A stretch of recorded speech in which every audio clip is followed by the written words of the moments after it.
Welcome back to Hannity. Turning now to the 2016 Republican presidential race. Republican frontrunner Donald Trump is having a huge week in the polls. In the latest ABC News Washington Post poll, he is a whopping 42% of Republican voters believe he will likely win the GOP nomination. 43% think that he has the best chance to win the general election. Now, in the state of Massachusetts, of all places, Donald Trump is in the lead with a staggering, get this, 48% of the vote.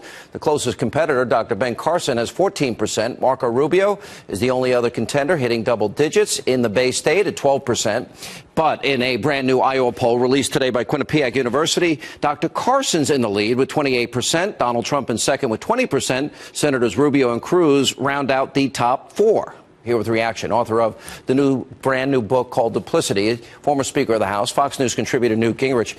There were 5 to 6 polls this week that had Trump in the lead. The only one that he might not be happy with, oh, my thing went bad. The only one he might not be happy with is the Iowa poll, but every other one has him extending his lead. How do you examine this? Well, first of all, I think there's a lot of momentum for Trump right now. And I think the more people watch him, the more they begin to think he's real, that he's not just a flash in the pan or what have you. But I also think and I know you're close to him and you know him well, he is really going to have to confront the reality. This is rough and tumble stuff. This is like the Super Bowl. We're not playing chess or checkers here. And, for example, Dr. Carson has a tremendous following among evangelicals who are a very big part of the Iowa base. So he's going to be in a real struggle with Carson in Iowa.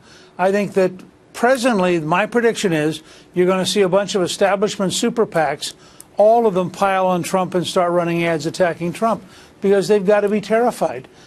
Trump right now is the worst nightmare you can imagine if you're a traditional establishment Republican. He's uncontrollable. He's unpredictable.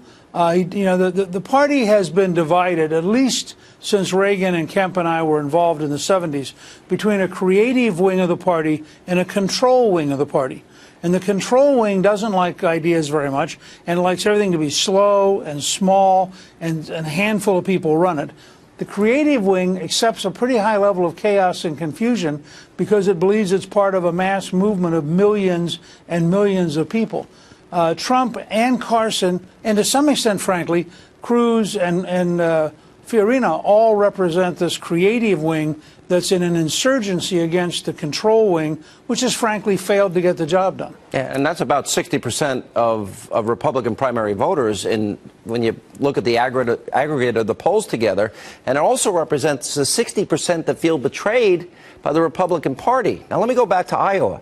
You're right. There's a pretty high evangelical turnout. Mike Huckabee, Rick Santorum were the two latest winners in that state. Maybe not the best natural constituency for Trump? Well, maybe not, but look, if you're going to be the front runner, you got to learn to be the front runner. He can put a base together. He did put a base together in Iowa. It was very formidable. He's going to have to go into Iowa at a retail level, do a series of town hall meetings, answer questions. He draws huge crowds, as you know. And I think he and Carson could crowd out virtually everybody else because the sheer amount of media coverage they would get between them is so enormous. And that's a real problem. I have very good friends running who I respect very much.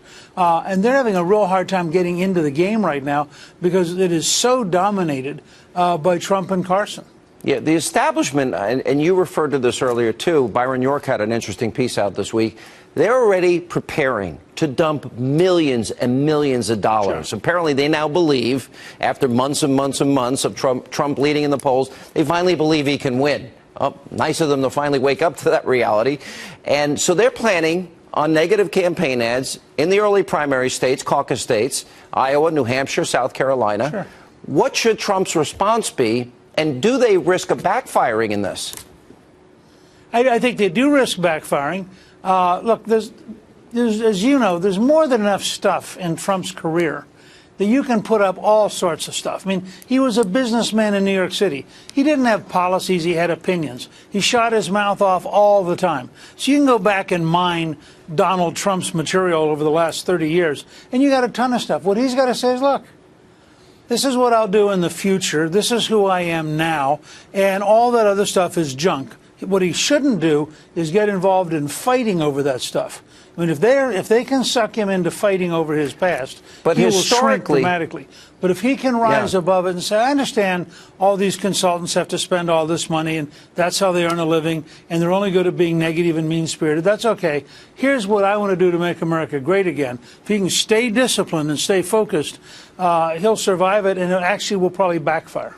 Historically, negative campaigning works. As soon as that first attack ad goes up, should he respond in kind or with his own ads? He can't respond in kind because it won't come from anybody.